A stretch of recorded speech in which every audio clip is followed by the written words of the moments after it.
Midagi mõttetult palju paanikat. Aga äkki mõni artikkel või lugu eredalt meeles, kuidas seda kajastati?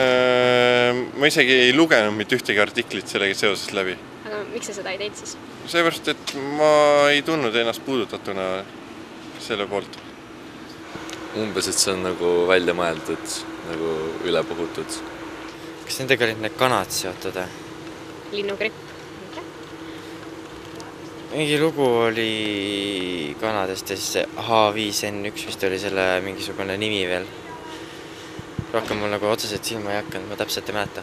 Et mitte ma väga ei lugenud, aga üksikuid mingi juhtumid kuulsin küll, et mingid inimesed olid nakatanud ja värki. Eriti mitte midagi, aga ma tean, et sellega oli väga suur vaktsiinide jama. Kas sa lugesid lehtedest ka selle kohta midagi? Lugesin paar artiklit küll. On midagi eredamalt ka meeles? Eredamalt on see meeles, et rahvas nõudis vaktsiini väga palju. Vaktsiin toodi kohale, aga kes seda tarbis? Mitte keegi. Nii et rahvas eriti ei tea, mida nad tahavad vist. Nüüd kõik peab minema süstima ja on vaja ära teha ja siis samas on kuidagi vaibus üks hetk. Mina ei ole näiteks teinud seda süsteemi.